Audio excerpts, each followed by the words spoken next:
have this up from earlier, so I still have, hopefully, the old video. Oh, I am pleased. What the hell? There we go. Yep.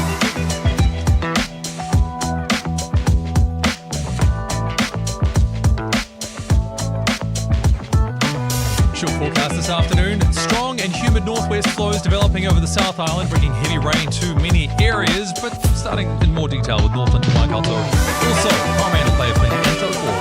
It's fine with cloudy periods, a chance of light showers during the afternoons or evenings. Whitehall 1 or 2, including Tomonui and Tainawhi. Mostly cloudy with patchy drizzle about the higher ground. Afternoon fine spells. Fine all the time for Gisborne and Wairarapa today. Whanawhanaua to Wellington, often cloudy with light showers, but fine spells this afternoon. Rain develop.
live, everybody. Welcome to Trending. YouTube fam only at this stage.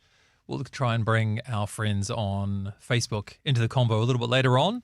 But only a couple of minutes away from launching into this week's collection of stories. I've got to say, this one feels very upbeat and fun this week, Josh.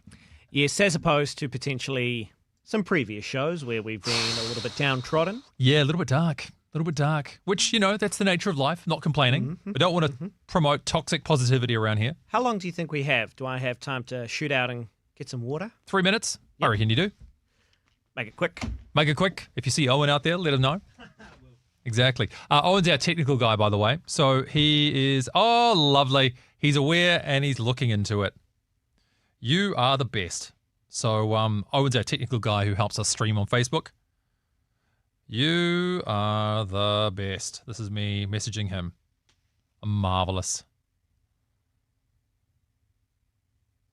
What a guy. So, how's your week been?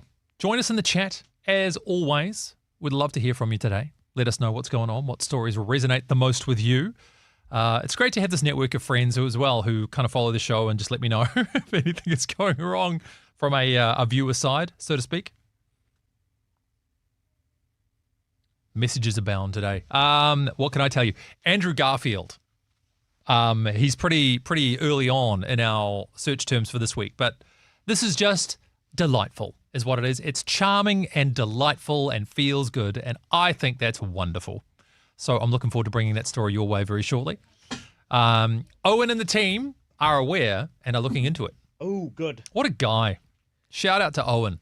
Good job. He wouldn't want us to do it live on the full show where the rest of the country can hear us. But for now, Owen, if you are listening, we love you. And I will name my first child Owen, regardless of gender, because it's 2024. And sure how your dare wife- you assume otherwise? I'm sure your wife is well on board with that. Look, she knows that we'll have to name our child for the memes. That's what happens when you marry a broadcaster. We spoke to a listener yesterday on our show who only realized later in life, like I think it was 20-something years later, Yeah. that his name was not his name because his mum named him Michael Stephen, Yeah. but forgot and thought it was Stephen Michael. So he'd always gone by Stephen Michael, went to get his birth certificate in order to, I think, travel overseas. That is incredible. And they couldn't give him his official documents because he didn't have his own name right. Superb. Called up his mum and she's like, I think I realised what has happened here. Well, look, Mum was under a lot of pain-killing medication when she named you. Yep. And stuff happens. Stuff happens. Exactly. And really, if that was going to be the unofficial byline for this show, that would also suffice. At least while stuff still exists. Man, those guys. How long... Like, One News have announced they're possibly going to shut down their news website, right? Have they? I've missed that one. Yeah. Really? Yeah. So, just from a purely selfish point of view, I don't know where we're going to get our stuff from for you guys. We just have to start making it up. Sock puppets. Well, I mean, we'll still be getting, like, the trends. It'll just come from international sources rather than That's a good point. local sources. That's a good point. Well, but will international... Well, actually, they did cover the Dunedin thing, Yes, which we'll get to. A lot of various outlets. We made it. Look, guys, it's about time to go live, so we're going to do that. Thank you for joining us for the pre-show. When you hear us again, join the rest of the country in the greatest hour of radio you're ever going to hear in your life.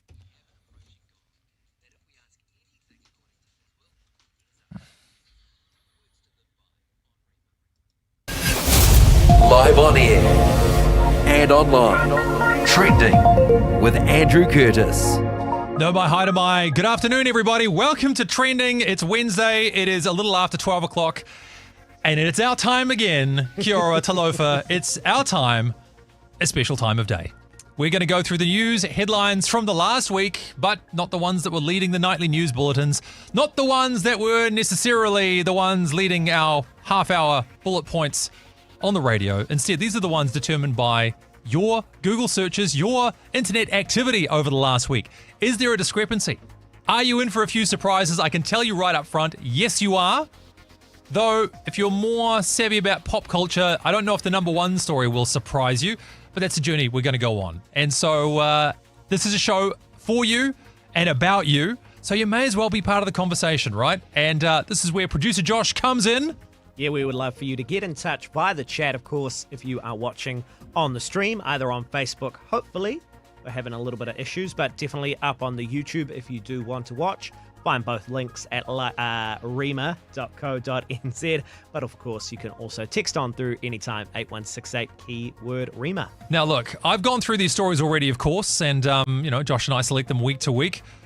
I'm just going to refresh myself momentarily because, Josh, I do feel like the overall theme this time around, warm, fuzzy, positive. Yeah, it's been a pretty good week, at least in the trending headlines. Yeah. I wouldn't say it's been, overly positive overall, but what we've got for you today, probably going to make you feel pretty good. So make sure you feel good, you stick around, and you are part of the show for today. So with all that said, we're going to go back through the search terms and begin with one of the, but not the most, popular search terms in the country. It's a namesake of mine. Because coming in at the bottom of the list for today, though with still multiple thousand searches over the last week, well, 2,000, so that is multiple thousand, Andrew Garfield. Now, look, this guy is on a tear right now. He is, I think, as the kids say these days, he's the definition of Riz. This guy is absolutely smashing it in all sorts of media interviews, appearances, and so on and so forth. And it's meant that he's starting to trend just because he's a great guy. Yeah, he's built up this reputation of being somebody who is very genuine, very approachable, and just also, I think, a fellow nerd in a lot of respects to the stuff that he is in. Yeah. And a lot of people appreciate that because they know he's not just there for being there, but because he really wants to be. And he recently made an appearance on Sesame Street. He did. And we're going to get to that in a moment because it is genuinely heartwarming. It's delightful. But the first story, though, that we're going to cut to momentarily is one that's also been, or first video rather, is one that was a little while in the making. This chicken shop date. Yes, what is the name of the wonderful girl that hosts this show? It's like a... Amelia, I believe her name is. Yes. If you've seen Hot Ones, it's an offshoot of the same type of thing. There's a setup in terms of it's like a chicken shop date, and every guest she has on, it's under the guise of a date, but it's an interview. But she has been known for a long time to have strong feelings, a crush on Andrew Garfield. And finally, the date, quote unquote, happened. And it was just the most adorable thing in the world. So have a watch of this and I want to know what you reckon. How would you rate the charisma? The chemistry. Rate the chemistry for us today. Yeah, because you can't say charisma. You've got to say the Riz. You've got to say the Riz, of course, because obviously it's 2024 and how dare I use old-fashioned words.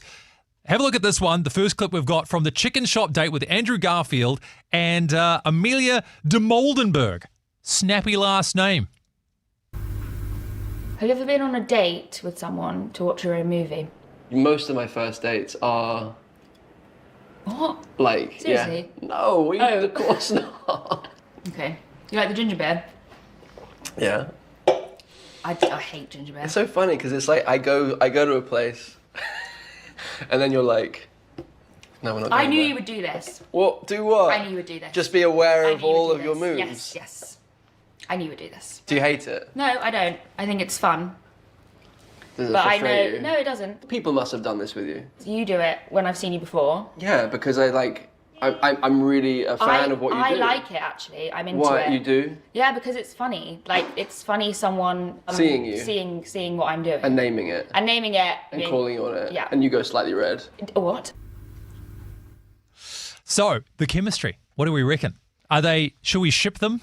Well, you've got to be watching via the stream at this point to see the chemistry, because if you just heard the words, like I closed my eyes for a moment to sort of get into the mind of those who are listening. Eyes, just hear you breathing. Ugh, creepy. For particularly those who are listening the traditional way right now, via the radio. And I think you lose something if you don't see the body language. There is a big lean in partway through that, which, look, guys, if you're still in the dating world, just let me tip you off. If there's a lean in, it's a good sign. If there's more of a static seated position, you're in trouble. If there's a recline. Oh, dear. You don't want that. And the arms fold like this. This is not. Again, that doesn't communicate well on the radio. You can hear the distance in my voice, though. Like, I'm all the way back here. Yeah. Clearly not interested. Very disinterested in trending. So I tell you who was interested, though, Elmo, but not like that. No. Andrew Garfield appeared on Sesame Street, but what actually occurred was a really lovely discussion about grief. Yeah, it's got to be hard to teach children about grief. Yeah. But even watching this and just listen for yourself, I feel like I learned something about how to process through grief as an adult watching Elmo and Andrew talk. So I think there's something here for everybody. It's such a beautiful moment. We thought it's well worth sharing with you, particularly because it is number 24 trending this week. That was delightful. You would have to have a heart of stone, surely. That was lovely. What did you reflect on watching that or listening, by the way? Feel free to get in touch via the stream chat down below, or of course the good old-fashioned way, 8168 with the keyword REMA. But it stood out to me certainly that often we can probably put sadness in the category of as much as possible, don't want that. Sure, yeah. Be away, Yeah. go away. As the least amount of time I would like to be sad, but actually recognizing it, as an important emotion, quite powerful. Yeah, and to see that it seemed like a very genuine exchange too. Like, I don't know how much of this was because we could see the video as well, but you could hear the genuine emotion while Andrew Garfield was talking about it as well. It seemed relatively off the cuff that they decided they were going to talk about it, but he hadn't like scripted out something ahead of time, which maybe goes to say what you were talking about and how someone like him could end up doing so well in search terms, because he just seems like a genuine nice guy. Just a genuine good bloke. And it takes one to know one, which is why we celebrate him on Trending today. Trending with Andrew Curtis. Hard pivot, though, to somebody who maybe does not have the same level of riz or charisma, because coming in at the number 21 news story in the country over the last week, Lydia Thorpe. Now, this name was completely unfamiliar to me. Even before we arrived today for Trending, I was still a little bit perplexed by the story. So, Lydia Thorpe, who is she, Andrew? What happened? Because I think I'm not the only one in this camp. What is going on? Well, I tell you what, instead of me telling you, why don't I show you instead? Because the story, although Lydia Thorpe is the name that people have been searching for, the reason why is her connection to King Charles. Now, you're going to have to listen carefully for this, but let's just say Lydia felt the need to welcome King Charles to a particular event because he is in Australia right now. And this is how it went down.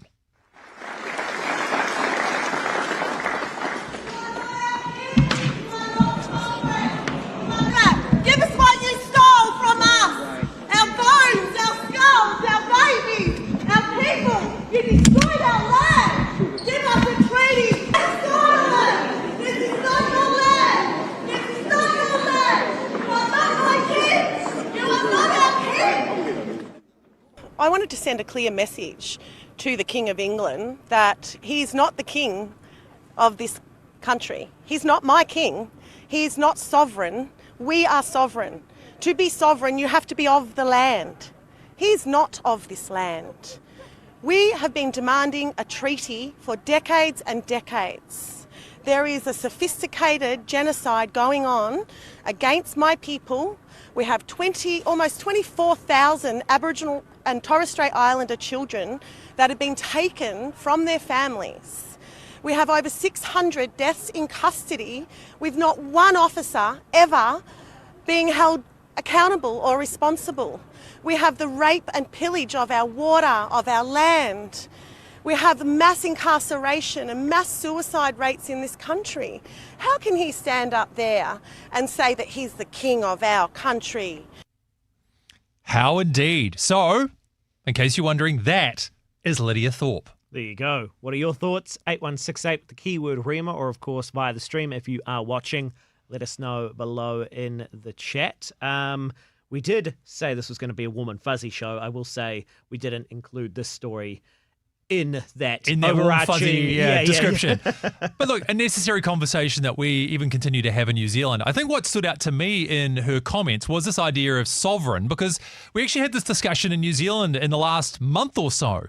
This idea of sovereignty and to the degree to which Māori had ceded sovereignty to the king or to the crown. Or it's funny actually how legalistic, and I mean that in the most literal sense, things can get when you're talking about treaties and governments and so on and so forth. But people arguing that according to the Māori interpretation of the Treaty of Waitangi, they did not cede sovereignty. However, the thing that was pointed out in New Zealand was that though that may well be true, the Crown is sovereign in New Zealand right now. So you can say as much as you like, well, it's probably the wrong example to use, but I will go with it anyway, such as the man I am. It's like a kid saying to mum and dad, well, you're not the boss of me. It's like, but you could say that.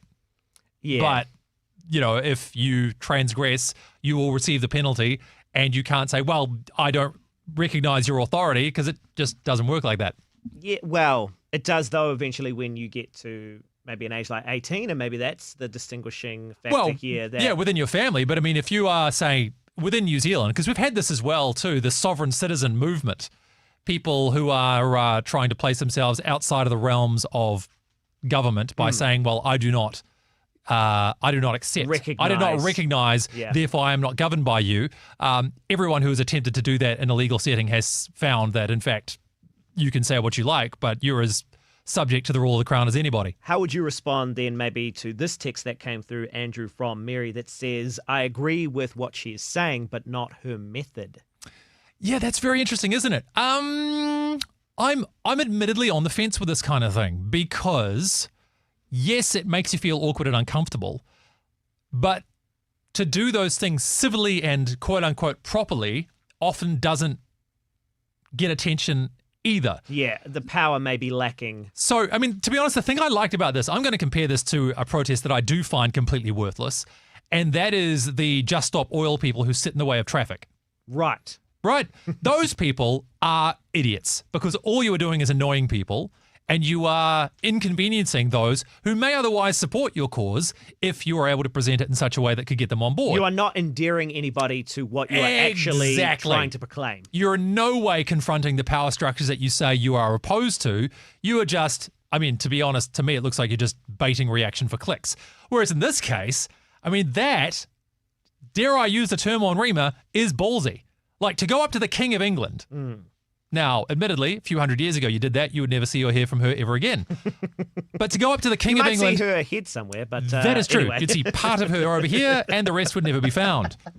But to go up to the King of England and to voice your concerns, I mean, if you're going to do it, I would have to say that's the way. So I'm a little on the fence about it. Does it make me feel uncomfortable? Do I think, gosh, you've got to have some respect?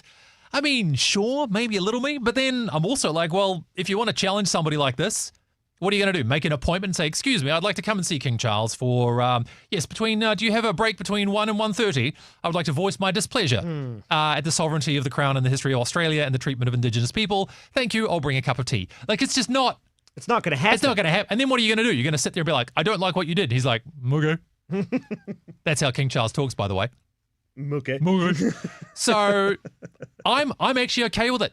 I'm actually okay with it. I don't mind the fact that she did it. I think she picked the right occasion to do so. I think she confronted the person she wanted to confront, and there was some real skin in the game for what could have happened to her. So, look, that's one man's thoughts about these sorts of things, but what do you guys reckon? Yeah, feel free, like Mary, to get in touch, 8168 with the keyword Rima, or, of course, if you're watching via the stream and if you would like to, rima.co.nz, and then just leave a comment below in the chat.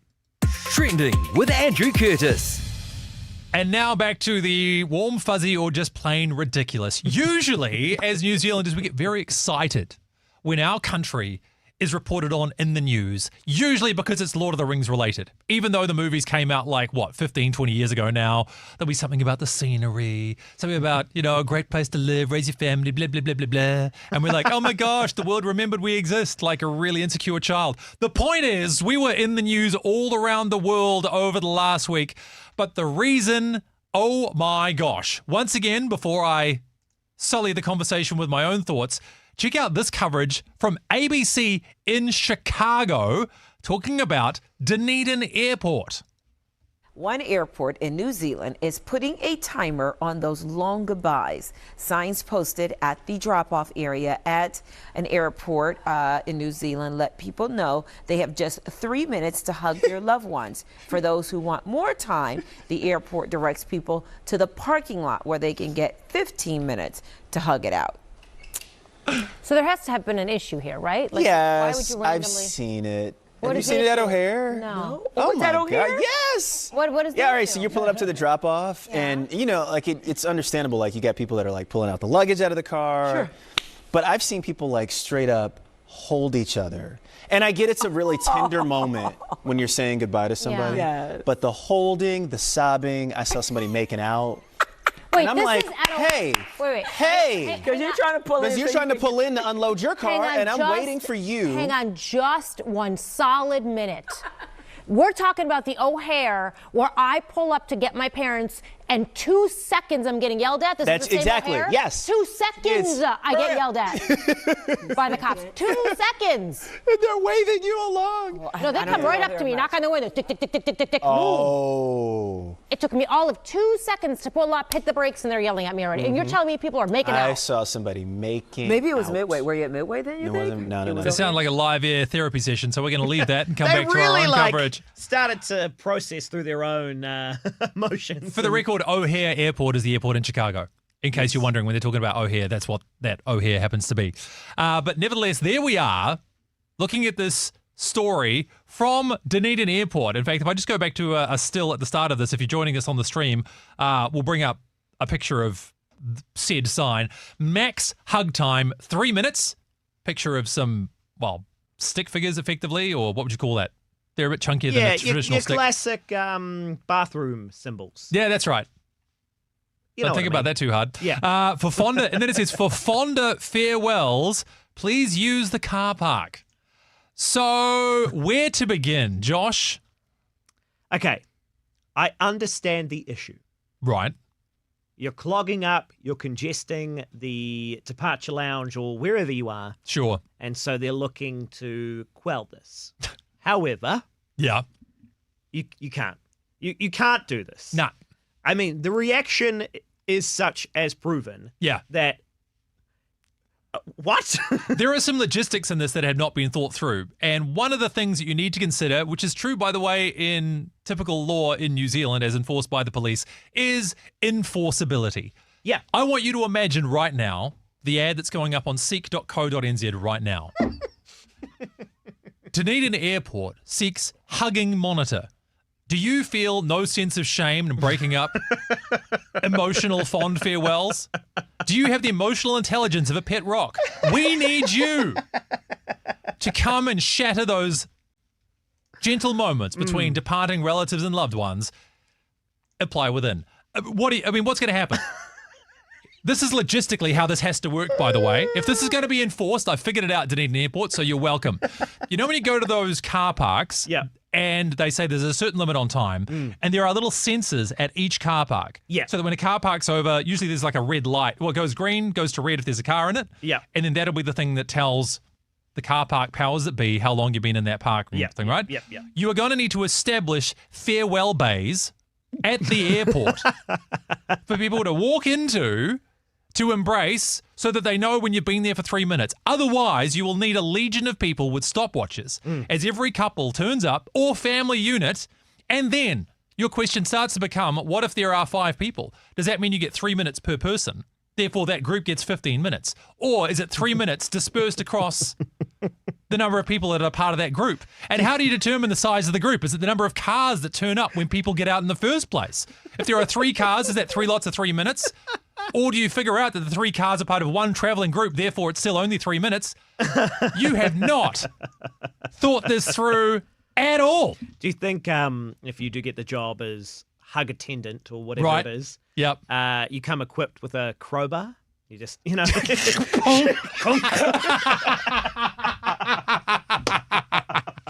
Right. That's enough of that. And, you know, if there's nothing else that we need right now, barring or crowbarring your thoughts on this topic in particular, what name does this person, like, what's That's their true. role? What's the name of the job? Like, what do you... 8168 keyword Rima, or of course on the chat below if you are watching via the stream, which you get the full picture when you watch via the stream. But let us know either way in the chat or the text 8168 keyword Rima. What should the name be for the Dunedin Airport Enforcer hug person. anti-hug? See, Bully. it's not working. No. Trending with Andrew Curtis. Now moving to something else that we love in New Zealand, and in this case, we're going to One News, because if there's anything that we love, it's infrastructure in this country. This was #1 trending on One News, which baffles me. Incredible, isn't it? Oh, Have you noticed, though, how many infrastructure-related stories are starting to pop up in the last little while? It does seem to be a little bit of the flavour of the month. why though? Because there's been a lot more feedback about how all our infrastructure is collapsing. I think it was instigated by Wellington. I was about to say, do you think this is led by Wellington literally seemingly falling apart? Disintegrating into the ocean. Like, just won't be there soon. Absolutely. Something rotten in the state of Wellington, which is literally everything. But Shout out, by the way, if you're listening or watching from Wellington. Well done if you're able to find a safe place to watch the show from. And in fact, the Wi-Fi sustains your connection. God bless you. You're beating the odds today. But of course, it has drawn attention, I think, to the wider state of infrastructure. People talk about rate rises to cover the cost of all this kind of stuff. But the #1 story on One News was that the major Christchurch roundabout upgrade is an abomination. Apparently, that's the problem. Yeah, also, I noted in this story that whoever was in charge of building this thing, Yeah. they really, and we'll get to the video and they'll cover this themselves, they are really annoyed, residents are really annoyed by a speed bump just out of the roundabout when you're going uphill, Right. which does make very little sense. So before we talk more about it, let's take a look at this abomination of a roundabout. A busy Christchurch roundabout has had a $700,000 makeover, with speed bumps, pedestrian crossings, and sharrows, signage showing cyclists they should take the lane, at the forefront of the design. But Can I just say how much I appreciate the definition of sharrow? Sharrow. Did you hear that? Sounds to me like an Australian Sheila. Sharrow. Hey, sharrow, look at those sharrows over there. Moving on. some road users have called it an abomination, saying it is more dangerous than ever before. Particular confusion has arisen over a speed bump positioned on the Dyers Pass Road exit, which goes uphill. Christchurch City Council Transport Operations Manager Stephen Wright said the changes were supposed to slow traffic, meaning everyone would have more time to react, reducing the likelihood and severity of any crashes. So we had to take that footage from stuff.co.nz, flying the flag for real journalism, because ironically enough, even though One News were the ones that had this story as the #1 on their site, they did not in fact have video footage from said location. Yeah, so stuff coming through. Coming through at a pinch. Shout out to Maybe you, this Stuff. is why One News is going the way of the dodo. Exactly. You lazy sharrows. It's my new pejorative. Now, I wonder if part of the appeal here is that if there's anything that we say we hate but actually love, it's an incompetent council that we can go off at.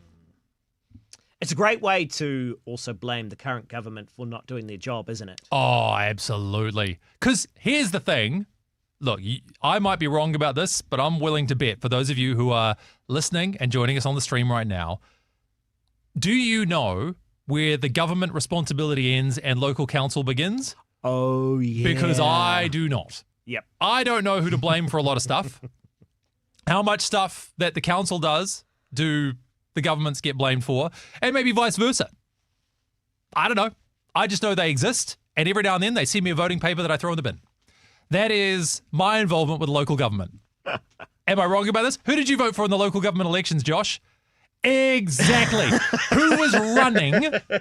Who was running, Josh, in the local government elections? Don't out me like in this. your neighborhood. Exactly. I've only recently moved into my neighborhood. I got married earlier this year, so I haven't been there long enough. Oh, okay. So who was in your previous neighborhood then? no.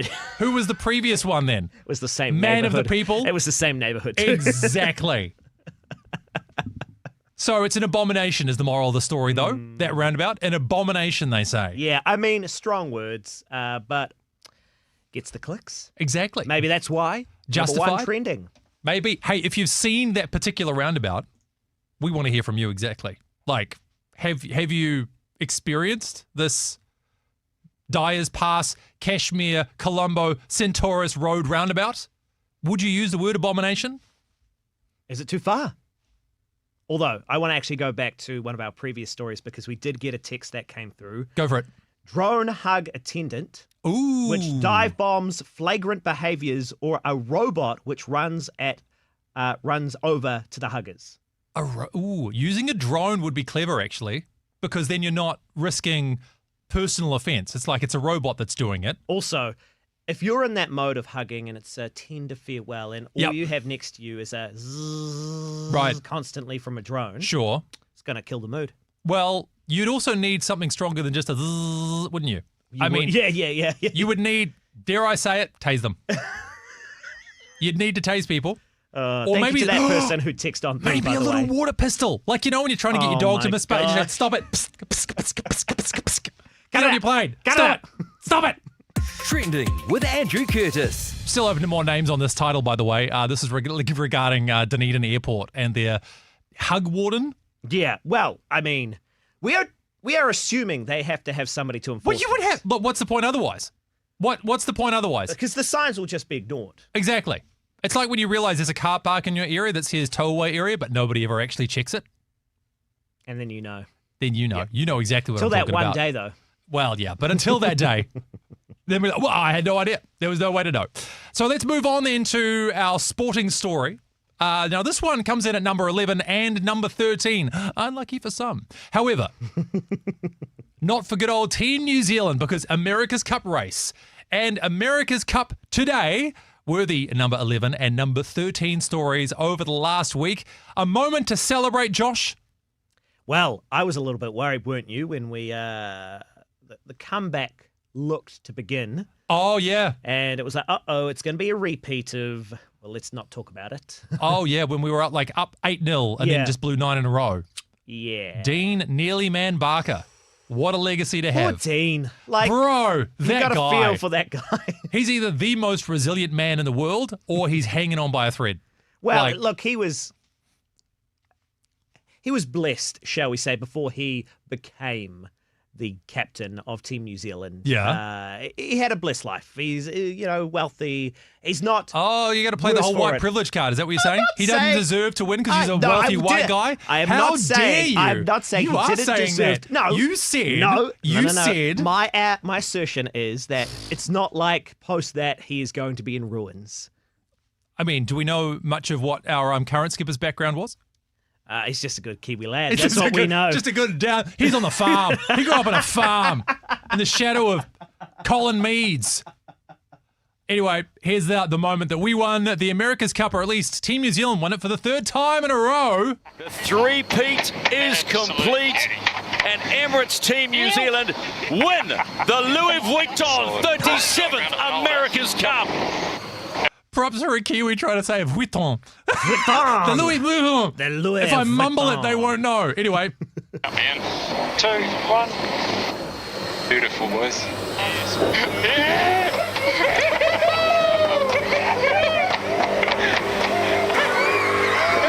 Massive congratulations to all the team at Emirates Team New Zealand. Very, very well sailed. They were so impressive, weren't they? And the few times they were challenged, they just came back stronger. Oh, mate, what an amazing feeling. It's been a tough battle all week, but yeah, amazing scoreline, and really proud with the way the team just kept battling today. Yeah, it's been a big dream for a long time, so it's so awesome to be here with everyone and achieve it, and yeah, looking forward to the celebrations tonight. What is the magic that keeps on delivering? It's the people, it's all the people climbing on the boat right now that work very hard. You know, this isn't just a sailing competition as most of us think it is. It's a huge design and engineering competition, and the guys that have been working for 3 years to put this boat together for us, the people who have been building it, the people who maintain it on a daily basis, it's a massive team effort, and I'm just honoured to be a part of it and really happy we were able to deliver on the water when it counted. E tangata, e tangata, e tangata. It's the people, the people, the people. Very nice. Congratulations, Team New Zealand. I mean, come on, do it. I didn't care. Really? I don't know. But you know what? I mean, well done. Look, well done. Well done. But also didn't care. Oh, yeah. I would have been sad if we lost. Yes, yeah. I'm glad that we won. But that minute and a half there, is probably the sum total of America's Cup that I've watched. Yeah, I've watched that now twice, but only because I found it for said show and then. Yes. Yeah. Moved on. But look, hey, we did well. That's all cool. Something that did strike me, though, for the first time is how much this is basically a high school science experiment, but just with a bigger budget. Oh, yeah. Right. They talked about it being an engineering and design challenge, which is very true, and the fact that they redesign the boats every time they do it, which gives a bit of a advantage towards Team New Zealand. But that's the America's Cup, isn't it? You get to design the boats yourself, so you kind of set yourself up to win. You get a bit of a head start on everybody and hopefully hang on to it for a long time. But it can be won, it can be lost, and that is the beauty of the sport in the last little while. And now, of course, they are talking about bringing it back to New Zealand. And I will say one of the things that I can't understand is that they were saying, well, we could, we bring it back to New Zealand. We had to, move it to Barcelona for the sake of the sport, blah, blah, blah, blah, blah, blah, blah, blah, blah. I said, but, if New Zealanders really get in behind it, we can make it work. And I'm like, stuff you, buddy. We did that last time. We did. Did we not get in behind it? We really did. We got in so behind that thing. People went bananas over it, had an amazing time, huge amount of support. And they're like, well, we're going to move overseas, but if you support it, we'll bring it back. We already did that. Don't gaslight me. Is that why we're Thank a you very little much. bit like, whatever now? I mean, just anything that happens on the opposite side of the world in the wrong time zone is going to be difficult. That is fair. That is very fair. Right? It is cool. I will say, as a sporting event, it is super cool to look at. Like, the boats are amazing. The technology is really... to watch. Big speeds, big thrills and spills. Bit of match racing, back and forth. Who's going to win? All that kind of stuff. We love that. And New Zealand doing well. So, good times. But it did only make it to 11 and 13. So does that maybe back up what we're saying, that the overall sentiment behind the event, not quite so high? Well, look, I'll direct our attention to the chat and the text, because we're still getting texts coming through about the name for a hug monitor. This is even better. But nobody is texting through at the moment about the America's Cup. God bless you. Let's keep them coming, guys. What else you got for me? Well, Ross just wanted to say that he is loving the live stream, by the way. Thanks, Ross. We love you. Came through from Aki. What about the hug referee? Ooh. Or the Hugginator? Brilliant. Here's the thing I love about the hug referee. Yeah. The whistle. Yes. The whistle. You, red card in the bin. Get out of here. Well, you would, because you're about to leave. Well, exactly. At least one party, theoretically. Exactly. Right? Do you get red flagged? And then let's, by the way, we've danced around this one as well, but let's talk about the 15-minute car park special that they're advocating. Oh, wait. Is it specifically 15 that they say? So even in the car park, you got 15 minutes. You've got 15 minutes. Which, again, is just a whole nother layer of bureaucracy there to enforce the levels of affection that people may or may not be able to demonstrate. Yeah. That requires 15 minutes. Yeah, well, you're only seeing each other. You might not see each other for a while. So, right. So, yeah. Again, how do we resolve this? Does that person need a separate title? Is that where you start? Is that like the entry-level position, and then you get promoted up to the 3-minute guy? So you start off as a 15-minute guy, then you go to the 3-minute guy.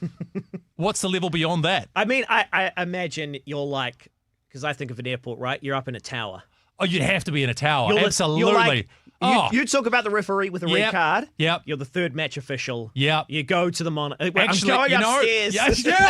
Yes. You've got a couple there. Somebody blows the whistle, TV signal, up to the monitor. They replay it. You know what they need is one of those big screens on the side. Like, when you go to a sporting event, there's like a jumbo vision. So you bring them up there, and you're like, bam. It's like, is it out or not out? And then suddenly it flashes up. And then you've got to go. Woo! This would be my favourite story in ages. Trending with Andrew Curtis. But is it more popular than $1 million?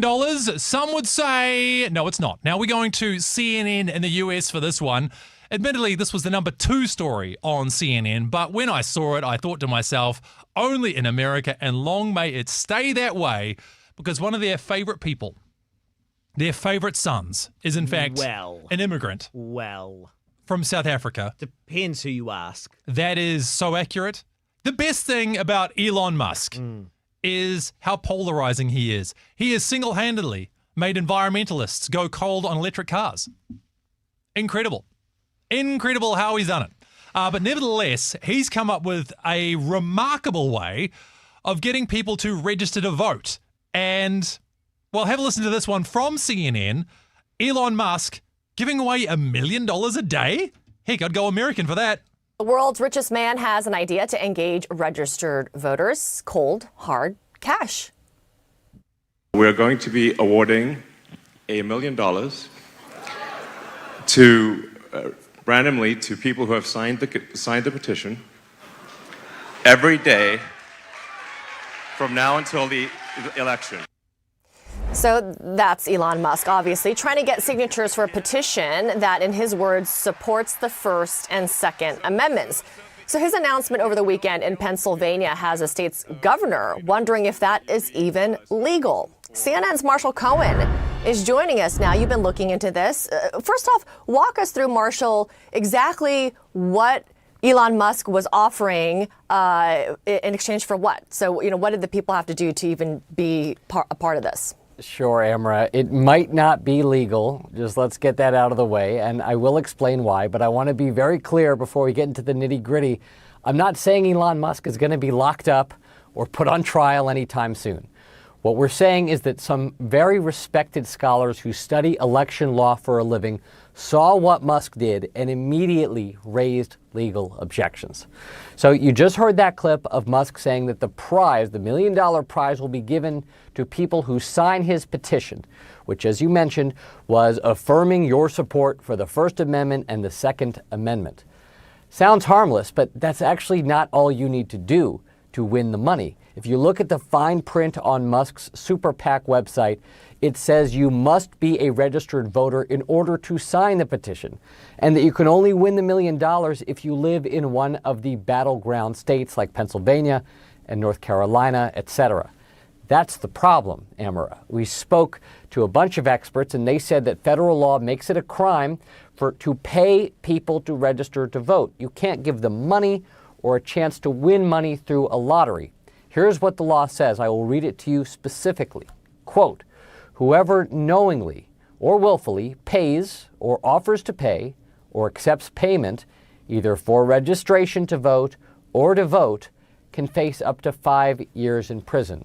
That's the law, and legal experts said Musk could be crossing the line, especially for anyone who hears about the cash prize and then registers to vote. We reached out for comment to Musk's Super PAC. They did not respond. And like I said, this does not mean that Musk is getting indicted. If the Justice Department has a problem with what he's doing, the logical next step would be something like a cease and desist letter. But there is at least one former prosecutor who is calling this out in very strong terms, and that's Pennsylvania Governor Josh Shapiro. He's a Democrat, and he was the state attorney general before becoming governor. He slammed. Yeah. You know, I found myself not caring anymore. So that guy has a real gift to broadcasting. Thank you for your contribution. Is a politician. Well, yeah, no. He's in politics. He is some kind of a talking head nerd type guy. Yeah, well, he's fit for purpose. Well, exactly right. So all to say, giving away $1 million though to get people to register to vote and signal their support of some form of Super PAC, by the way, Political Action Committee. It's the kind of body that you can assemble to then direct funding towards advertising for presidential elections and so on. So Elon Musk has his own. He's thrown millions of dollars into it. And, of course, this raises issues of money in politics and so on. Now, I did my own bonus research on this, Josh. Okay. Because I thought, well, it's an interesting question about the nature of money in politics. And, you know, people get very concerned when the richest man in the world is throwing money at politics. However, as of right now, the Democrats have raised $346 million for Kamala Harris. Okay. Donald Trump, $285. So the Democrats have raised more money than the Republicans have. Officially. What does that mean? Well, Donald Trump himself is fairly wealthy. Well, but does he have a lot of cash flow, Josh? I really don't know. This is the difference between, you know, wealth and just money. And that's what's going to keep you middle class, Josh, until you figure this thing out. All right? Well, so does Elon, though, right? Have a lot of money. Exactly. What is officially... Yeah. Well, I mean, this is the dark arts of all this kind of stuff, isn't it? You know, like how much are you prepared to acknowledge that you own Because, of course, then you can get tax on it. So Yeah, exactly. yeah. But also, what struck me from that little video clip there was he seemed hesitant to say that it was definitely illegal, although from his definition, to me, definitely illegal. You know what? It's America. It's Elon Musk, and I can only imagine the place is going to devolve even further. Do you think, like, Elon Musk is a Bond villain? Like, in my mind, like, he is who I can liken most to a real-life Bond villain. Yep. It's Elon Musk. That said, I can imagine somebody, the puppet master behind Kamala Harris, also being a Bond villain. Like, for example, plot twist, Barack Obama. Barack Obama is a Bond villain manipulating Kamala Harris. What do you reckon? Is that good cinema or what? Just to clarify, the plot twist. Clarification. You are not asserting this as fact. Yes, I am. Absolutely, No, 100%. no. It's 100% happening. Have you seen Kamala Harris? She can barely walk in a straight line. There's no way. There's no way she's a candidate without some serious help. So, like, if it's Elon versus Barack Obama, that is the movie franchise we need. Trending with Andrew Curtis. Moving now to the number 5 trending story in the country over the last week, and Air New Zealand made it to number 5 for all of the worst reasons, Josh. Yes, very, very true. So, well, they were also in the headlines, by the way, for some sales on flights and cheap airfare. And then we found out why the flights were so cheap. There was a little bit of a security threat, shall we say. People bringing extra luggage onto the plane. Well, was it confirmed that that actually was the case, or? Well, before we talk more in abstract terms, let's see how skynews.com.au covered this story about a plane at Sydney Airport and a bomb threat. News. There are reports of a bomb threat on board a flight at Sydney Airport. The incident involves an Air New Zealand flight from Wellington to Sydney, carrying 140 passengers. 40 emergency crews are on hand. We have these live pictures coming into us now. You can see that Air New Zealand plane still on the tarmac there. So we know that it has landed safely, but is at the moment remaining in place on the tarmac. We will continue to monitor this developing story for you. Looks like the plane is slow. I love the problems of a live broadcast. We go, and we're going live to the plane now, and you realise you're just looking at a static shot of a plane on a runway. And then the plane is slowly moving It's just like- out of frame. Yeah, it's like, did somebody leave the handbrake on? Is it like somebody stopped the plane? Really starting to edge forward there. Emergency crews on hand to deal with these reports of a bomb threat on board a flight at Sydney Airport. This flight has landed from Wellington, arriving in Sydney just a short time ago.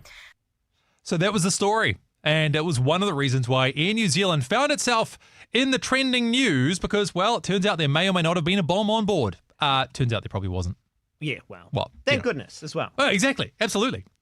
One of the controversies as well, though, around the story I am aware of is a lot of the passengers on board were not aware of what was happening, why they were waiting. Of course not. But everybody else outside of the plane, news reports, and they were getting feedback through. Absolutely. Why would you tell people on the plane? What possible good? Well, you've got to explain something, though. You just say there's a problem with the plane. Really? Well, as opposed to what? If you told a bunch of people, by the way, there's a bomb on your plane, but we won't let you off, how well is that going to go? That is fair. They're just going to freak out and panic and do absolutely nothing helpful. Look, someone has to make the big boy choices and risk upsetting somebody. In a moment like that, where you go, right, well, we've got a plane, there may or may not be a bomb on board, probably not based on the balance of probabilities, but if there is, okay, what's the next thing to do? Do you inform the people on the plane? I would say, unless absolutely necessary, no, you do not. So do you go absolutely radio silence, which is seemingly what happened in this scenario, or do you need at least some sort of explanation as to what is going on? You see, hard to say, because you think your intuitive mind might tell you that, well, if they said something, at least that would help, right? Except for the fact that we all know human nature would also read between the lines on stuff. And the moment you come out and say something, you allow room for interpretation by everybody else on the plane. And so is it better to just leave that element of possible misinformation out of the discussion, let people speculate for a while, Is this also something then, therefore, to the other side, it shouldn't have been reported on because those passengers on board were searching for news updates and finding some offset updates, informing them of the actual situation? That is a good point, actually. Yeah. But then, what do? Do you try and enforce some kind of news embargo on these sorts of things? Can you? Is that legal? And, how did people find out about it in the first place? Is there somebody, there's a mole. There's a mole at Sydney Airport who's got Sky News on speed dial. I'm sure they do. They would have to, surely. Like maybe there's some kind of a finder's fee for news at the airport. Let us know if something goes down. I imagine there must be some sort of, because they must interact with media often. Did they cause it? No. Were they behind it? Was it all them? Stop it. What is it all The show them? is getting far too conspiracy theory for anybody's liking. That's what they want you to think. Trending with Andrew Curtis. And then on to the story that was the number one. And let me just say, often when it comes down to the number, say 1 through to 3 stories, you suddenly see a massive surge in the number of searches, right? So you might have, say 2 to 5,000 for, say your first 5 or 6 stories or whatever it is. And then maybe you're into the 5 or 10,000 category as you start to move towards your number one. Well, this time around, it was every other story and then this one. By a country mile. In the last week, Liam Payne was your number one story. Let me give you some context on this one. The number 2 story was a sports headline, India versus New Zealand, which, by the way, didn't cover it because we already did America's Cup, but well done to the Black Caps winning in India for the first time in 38 years. 50,000 searches on that one. Liam Payne, 200,000. 200,000. Now, you might say to yourself, who is Liam Payne? And if you are of a certain age bracket, of which I am a member, you might have needed some news stories such as this one from the former One Direction star. Unfortunately passed away this week, and so many retrospectives on his life and his struggles have been published. So here is one that comes to us courtesy of news.com.au. I was worried how far my rock bottom was going to be. Where's rock bottom for me? And you would never have seen it. I'm very good at hiding it. No one would have ever have seen it.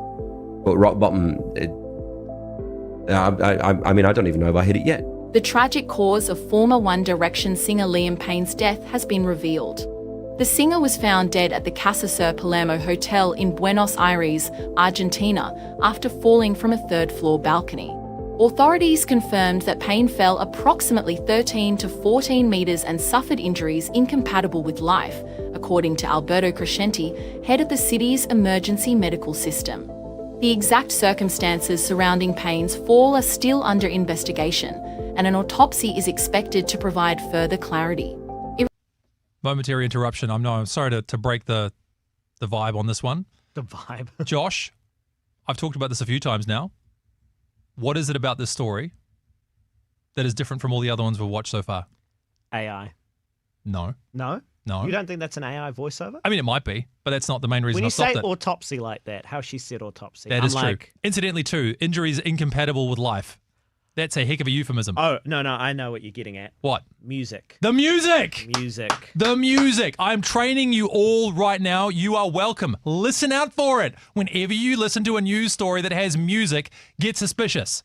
Or at least, turn on a more critical ear. So with that said, let's hear what else news.com.au had to say about it. It remains unknown whether the fall was accidental or intentional. Before his death, Payne was reportedly acting erratically in the hotel lobby, with witnesses describing him as aggressive. Reports suggest that he had been under the influence of drugs or alcohol and had smashed a laptop before being escorted back to his room by hotel staff. I need to take a little bit of time out for myself, actually, because I kind of became somebody who I didn't really recognise anymore, and I'm sure you guys didn't either. Because, I kind of got into this position, and not that I'm not grateful, I absolutely love my life, and I love making music now, and that was the most important bit, was going back to the roots of it to find out why it is that I like doing this, why I like making music for you guys. Who am I? What do I actually want to say to you? It's a really privileged position that I'm in right now. Payne had long struggled with addiction issues and had previously spoken openly about battling alcohol and prescription drug dependency, along with experiencing severe suicidal thoughts. His passing comes just days after he reunited with former bandmate Niall Horan, who was performing in a concert in Buenos Aires. The rest of the boys really stuck by me, and when I needed them most, they kind of came to the rescue. Even Zayn as well, which is why I did send him a little thank you online actually. Payne leaves behind his 7-year-old son, Bear, whom he shares with singer Cheryl Cole and had been dating influencer Kate Cassidy at the time of his death, though she had reportedly left Argentina days earlier. Fans have gathered outside the hotel to pay tribute to the beloved singer, holding a candlelight vigil in his honour as authorities continue to investigate the tragic incident. So that is your number one news story from the week that was number one by a long way as well. Liam Payne tragically passing away in Argentina. Yes, sad story to hear as well as the passing of his passing, but also leaving behind his child. Tough to see, but also you can understand why a lot of people wanted to know more information about the story because there's still questions without answers. Absolutely. And so time has absolutely flown this afternoon and it's almost 1 o'clock already. So I can tell you of the news stories right now that are trending in this country. We are, of course, all sport. Champions League football doing so well. But one that seems a little bit out of nowhere is Matlock. Matlock? There was an old TV detective series called Matlock, which they then revived in the not-too-distant past. And it turns out that Kathy Bates is going to be playing the role of Matlock. So they've done a gender swap. Matlock was a guy. Now it's a woman. Which one's the best? You decide, but maybe tell us next week because we are out of time for today. So once again, thank you for joining us, going through these search terms, these news stories that were the most popular in New Zealand and around the world, in fact, over the week that was. What will capture everyone's attention next week? Only time will tell, but it'll be all the better for you joining us. So thank you once again for joining us for Trending. I'm Andrew Curtis. Ka kite.